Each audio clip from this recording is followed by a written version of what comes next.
평양 기생, 자란의 사랑. 조선 성종 시절 조선의 어느 유명한 인사가 평안 감사가 되었다. 평안도라면 풍류객들 사이에서 조선 팔도의 으뜸으로 손꼽히는 지방이다. 평안도에는 훌륭한 문인과 가객들이 많아서 조정에서도 솜씨를 뽐낼 정도였다. 이 이야기의 시절에 평안도에는 유명한 기녀가 하나 있었으니 그 이름을 자란이라고 했다. 자란은 무척 아름다웠으며 노래와 춤 또한 보는 사람마다 감탄을 금치 못할 정도였다. 게다가 그 자질이 비상하였으니 고문에 능통하고 역사에도 해박하였다. 기생 중에서도 총명이 으뜸이었으니 이내 유명해져서 널리 알려지게 되었다. 평안 감사에게는 16살 먹은 아들이 하나 있었는데 그 용모가 그린 듯이 준수하였다. 비록 어리지만 한학에 능통하고 학문적인 재능이 출중하였다. 판단력이 뛰어나고 시문에 대한 안목 또한 밝아 붓을 들어 문장을 쓰면 쓰는 대로 명문이었으니 기동으로 이름이 높았다. 감사에게는 아들이고 딸이고 다른 자식이 없었으니 외아들을 지극정성으로 아꼈다. 감사의 생일이 되자 여러 관리와 손님이 축하하기 위해 한자리에 모였다. 그 자리에는 기생 여럿과 많은 악공도 모여 있었다. 연회가 무르익자 감사는 아들을 불렀고 기생의 우두머리에게 명하여 자리에 모인 기생 중 가장 예쁜 기생을 고르게 하였으며 그 기생이 아들과 함께 춤을 추어 하객의 흥을 돋도록 명하였다. 이 말을 듣자 기생들은 이구동성으로 자란을 추천하였다. 재능과 기량을 두루 갖추었으며 나이 또한 감사의 아들에 딱 맞는 상대였기 때문이다. 둘이 함께 나와 춤을 추자 그 모습이 버드나무가 살랑거리듯 우아하고 제비처럼 가볍게 나풀거리는 것이 마치 선녀가 춤을 추는 듯 하였다. 구경하던 사람들이 모두 흠뻑 빠져들었다.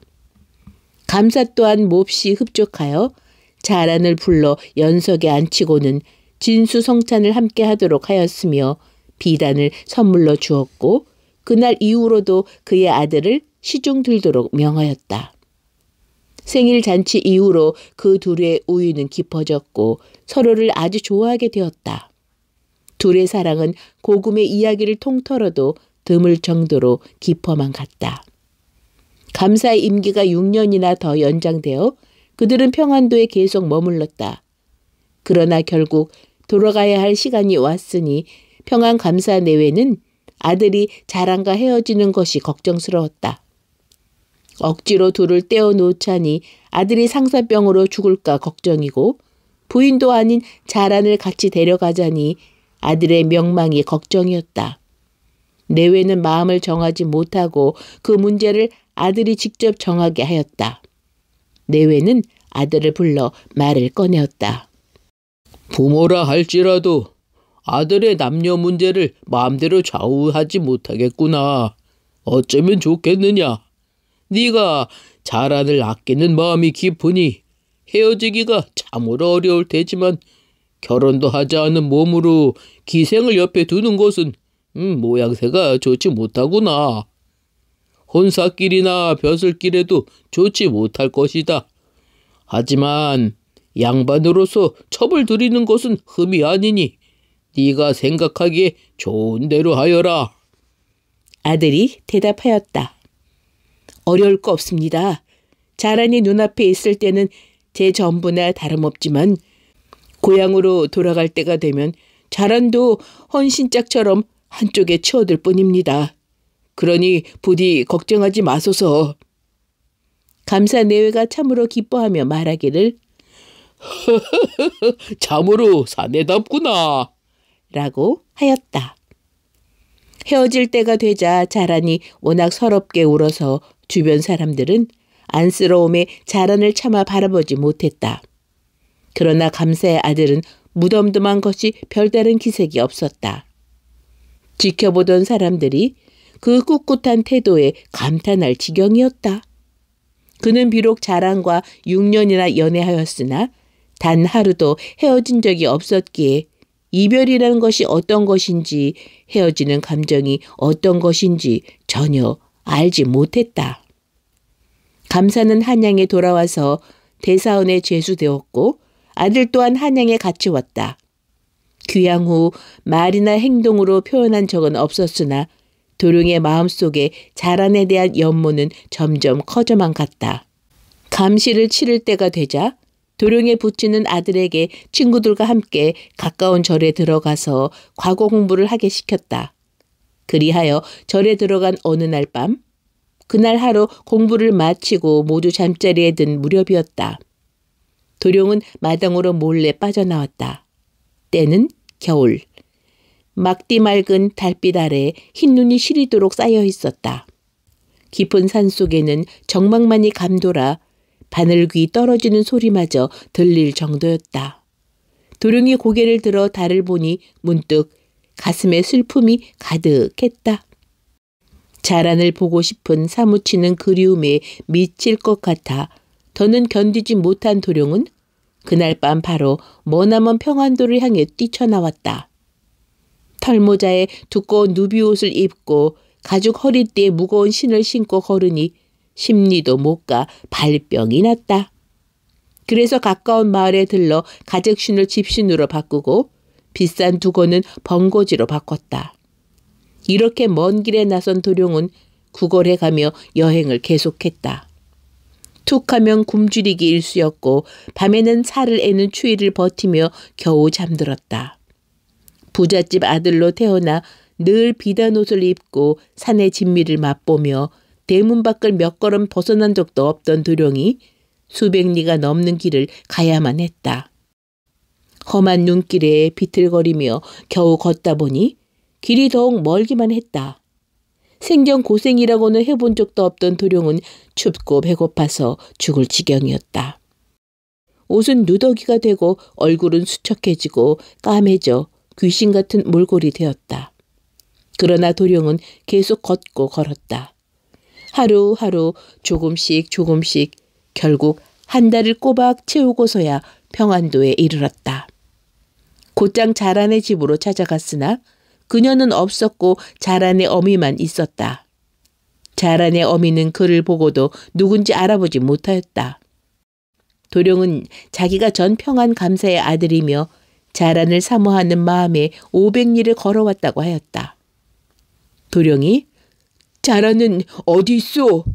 하고 물었다. 그 말을 들은 어미는 기뻐하기는커녕 화를 내며 말하기를 내 딸은 새로운 사또의 아들과 함께 있소. 나도 자란을 못 본 지가 오래요. 벌써 떠난 지가 2-3달은 되었는데 도무지 집에 오질 않으니 말이오. 도룡이 비록 먼 길을 왔다 하더라도 자란을 볼 일은 없수다. 자란의 어미는 도룡을 안으로 들이지도 않고 박정하게 대했다. 도룡이 속으로 생각하기를 자란을 보러 왔으나 자란이 여기 없고 자란의 어머니는 나를 홀대하는구나. 되돌아갈 수도 없고 머물 수도 없다. 어쩌면 좋단 말이냐. 진퇴양난의 갈림길에서 문득 묘안이 떠올랐다. 부친이 감사를 지내던 시절에 어느 서리가 있었는데 죄를 지어 사형을 선고받았다. 그러나 정상 참작의 여지가 있었기에 도룡이 부친께 아침 문안을 드리러 가서는 서리를 사면하기를 간절히 탄원하였다. 도룡의 부친은 아들의 간청을 갸륵히 여겨 그 서리를 용서하였다. 도룡은 내 덕에 죽음을 면했으니 서리라면 나를 받아주지 않겠는가? 라고 생각했다. 자란의 집에서 곧장 그 서리의 집으로 향했다. 그러나 서리도 처음에는 도룡을 알아보지 못했다. 도룡이 그의 이름과 정체를 밝히자 서리는 반색하고 맞이하며 넙죽 절했다. 그는 내실 하나를 비워 도룡이 편히 지내도록 했고 진수성찬을 내어 대접하며 극진히 대했다. 얼마 후 도룡은 어떻게 하면 자란을 만날 수 있을지 서리와 상의했다. 서리가 말하기를 아무래도 도련님이 자란을 홀로 만나기는 무리일 듯합니다. 하지만 자란의 얼굴이라도 한번 보기를 원하신다면 제가 방도를 마련합지요. 괜찮겠습니까? 도령이 그 방도를 물어보니 다음과 같았다. 마침 눈이 많이 내리는 시기라 잡부를 불러 관아 안채의 눈을 치우게 시키곤 했는데 마침 서리가 그 일을 맡은 터였다. 그래서 서리가 말하기를 도련님께서 빗자루를 들고 눈 치우는 인부와 함께 들어가시면 틀림없이 자란을 일별이라도 하실 겁니다. 자란은 누각에 있을 테니까요. 이 다른 방도는 없을 겁니다. 도령은 찬성하였다. 이른 아침 도령은 인부들과 함께 빗자루를 들고 누각이 보이는 안채로 들어서서 빗질을 시작했다. 마침 그때 현감사의 아들이 열린 창가에 앉아 있었고 자라는 그 옆에 앉았으나 창밖에서는 보이지 않는 자리였다. 다른 인부들은 일에 능숙해서 빗질을 잘하고 있었지만 도령은 빗질할 줄 몰라 서툴기 짝이 없었다. 감사의 아들이 밖을 살피다 그 꼴을 보고 웃으며 자란을 불러 이 서툰 인부를 구경하게 했다. 자란이 마루로 나오자 그 인부가 고개를 들어 살폈다. 도령에게는 안 됐지만 자란은 도령을 잠시 한번 쳐다보고는 금세 몸을 돌려 방으로 들어가 문을 닫아버리고 다시는 나타나지 않았다. 도령은 시무룩한 채 서리의 집으로 돌아왔다. 자라는 아주 현명하고 똑똑한 여자였다. 인부를 보자마자 누군지 알아챘다. 그녀는 방으로 들어오자 울기 시작하였다. 감사의 아들이 놀란 한편으로는 언짢아 하며 왜 우는가? 하고 물었다. 자라는 금방 대답하지 않았지만 재차 질문을 받자 다음과 같이 대답하였다. 소녀는 천하게 태어났사오나 도련님께서는 과분하게도 저를 어여삐 여기시옵니다.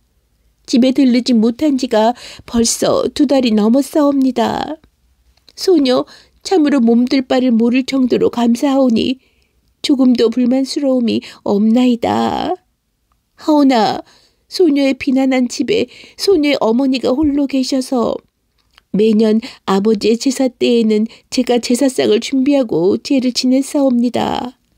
그런데 저는 여기 몸이 맨 신세요. 당장 내일은 아버지의 기일입니다. 아버지의 제사를 제대로 지내지 못할 것이 참으로 걱정스럽사오니 그래서 울었사옵니다. 감사의 아들은 자란의 말에 감흡하여 한 채 의심도 없이 그 말을 믿었다. 그는 에이, 왜 진작 얘기하지 않았느냐? 하고 동정하며 말하고는 음식을 챙겨주며 서둘러 집에 가서 제사를 지내고 오라 하였다. 그래서 자란이 불이 나게 집으로 서둘러 와서 그 어미에게 물었다.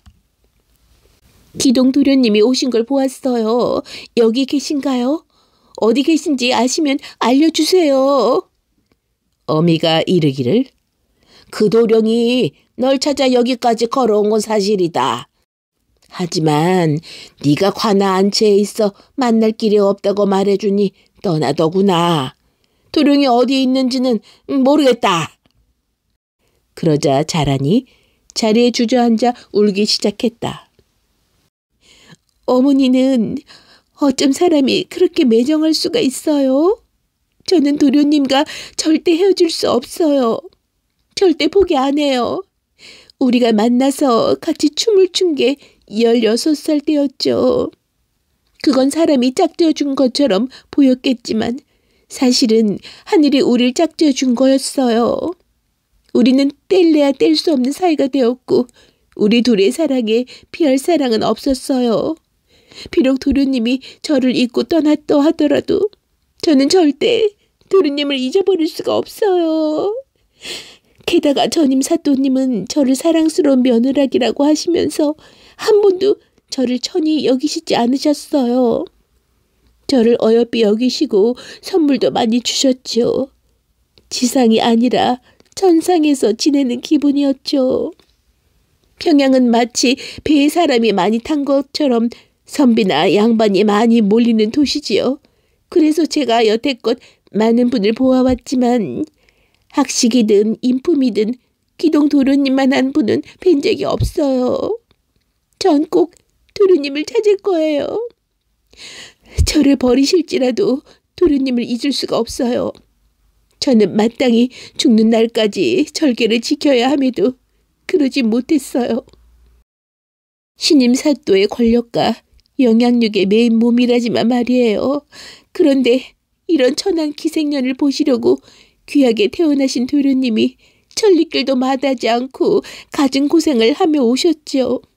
어머니, 이런 사정을 생각해 보시고 적어도 도련님을 따뜻하게 맞이하실 수는 없었나요? 꼭 제 애간장이 끊어지게 하셔야 했나요? 한바탕 말을 쏟아낸 자란의 눈에서 눈물이 한대박은 되도록 흘렀다. 그리고 자란은 도대체 도령이 어디 있을까 곰곰이 생각하다 말했다. 그때 그 서리댁 말고는 도련님이 계실 만한 곳이 없겠구나. 자라는 생각을 떠올리기 무섭게 서리의 집으로 나눈 듯이 달려갔고 마침내 두 사람이 만났다. 둘은 서로 손을 맞잡고는 한마디 말도 못한 채 울기만 했다. 그렇게 해서 두 사람은 자란의 집으로 나란히 돌아왔다. 밤이 되자 자란이 말했다. 내일이 오면 우리 헤어져야 해요. 어쩜 좋죠? 두 사람은 머리를 맞대고 고민하다가 결국 그날 밤 도망치기로 했다. 그래서 자라는 옷가지와 폐물을 끌어모아 보따리 2개를 쌌다. 그리하여 도룡은 등에 메고 자라는 머리에 이고 모두 잠든 틈을 타 야반 도주를 감행한 것이었다. 둘은 양덕과 맹산 사이의 산을 향해 길을 걸었다. 둘은 거기서 촌가를 발견하여 정착하였고 도룡은 머슴일을 하였다. 도룡은 일이 서툴렀으나 자란이 배짜기와 바느질에 능숙하여 생계를 꾸려나갔다. 얼마 후 그들은 작은 초가집을 마련하여 거기에 살게 되었다. 자란이 아리따운 친모로서 밤낮 없이 삭바느질하고 폐물도 판 덕에 둘은 먹고 살만하게 되었다. 게다가 자란이 예쁘고 싹싹하기까지 하니 온 마을 사람들 사이에서 칭찬이 자자하였다. 마을 사람들이 이 신비로운 젊은 부부의 공경을 딱히 여겨 여러모로 도와주었고 덕분에 곤란을 헤쳐나갈 수 있었다. 여기서 잠깐 이야기를 거슬러 가보자. 절에서 같이 공부하던 친구들이 아침에 일어나 보니 도룡이 사라지고 없었다. 다들 대사원의 자제가 어찌 되었는가 하고 혼비백산하였다. 모두가 주변을 샅샅이 뒤졌으나 도무지 찾을 수가 없었다. 그래서 그 부모에게 그렇게 소식을 전하였다. 전임 감사댁에는 이루 말할 수 없는 놀라움이 감돌았다. 전도 유망한 외아들을 잃었으니 그 슬픔이 무엇에 비할 소냐. 식구들이 절 주변 고을을 온통 찾았으나 도룡의 그림자커녕 흔적조차 찾을 수 없었다. 어떤 이는 둔갑한 여우에 홀린 것이라고 했고 어떤 이는 호랑이에게 물려간 것이라고도 했다. 결국 부모도 도룡이 죽은 것이라 여기고 슬퍼하며 도룡의 옷가지를 태워 장례를 치렀다. 자란이 사라진 것을 안 평안감사의 아들은 자란의 어미와 친척들을 모두 옥에 가두었다. 그러나 한 달이 넘게 자란을 찾아도 소득이 없자 찾기를 포기하고 모두 풀어주었다. 마침내 제 반려와 행복하게 살게 된 자란이 어느 날 그에게 말했다. 서방님은 양반댁 자제지만 기생을 위해 집과 부모를 저버리고 이런 외딴 산골에 숨어 살고 있습니다. 부모님이 도련님의 생사도 모르시게 하였으니 불효가 이만저만이 아니지요. 마땅히 부모님께 알려드려야지요. 우리가 고향에 돌아가지도 못하고 여기서 평생 살 수 없는 노릇입니다. 어찌하는 것이 옳겠습니까? 기동이 낙담하며 말했다. 나도 어쩌면 좋을지 모르겠으니 참으로 고민이오. 자란이 밝게 말했다. 소녀에게 과거의 잘못을 깔끔하게 고치고 앞날을 새롭게 열 수 있는 좋은 방도가 있사옵니다.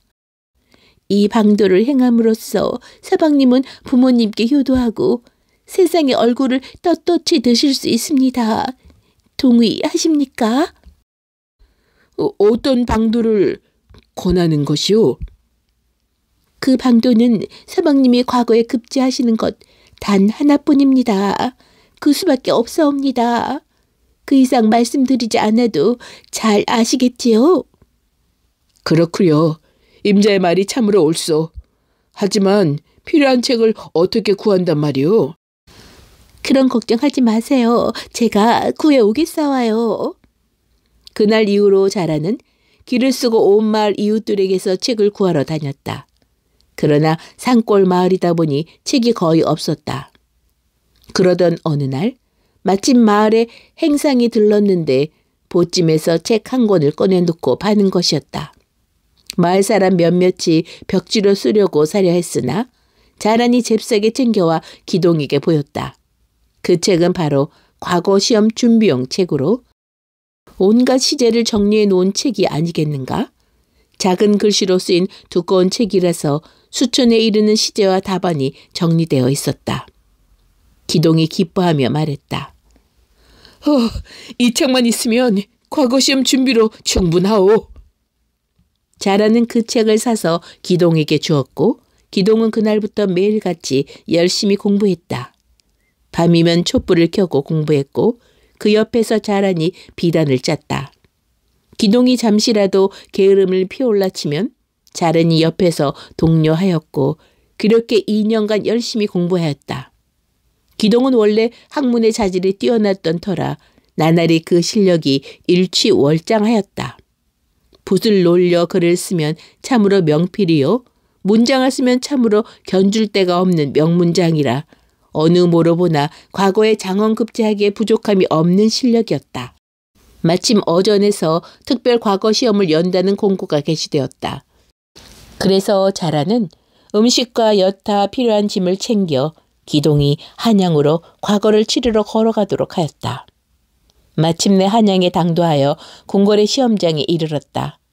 임금이 과장에 나와 시험 문제를 냈다. 기동이 붓을 빼들어 일필지휘로 답안을 써내려갔다. 영감을 받은 기동의 글이 샘솟듯 흘러나왔다. 그리하여 시험을 마쳤다. 이어서 임금이 합격자를 발표하기 위해 수험자의 이름을 봉한 것을 열도록 명하였다. 열고 보니 기동이 장원급제였다. 당시 기동의 부친은 이조 판서였는데 마침 그 자리에 같이 있었다.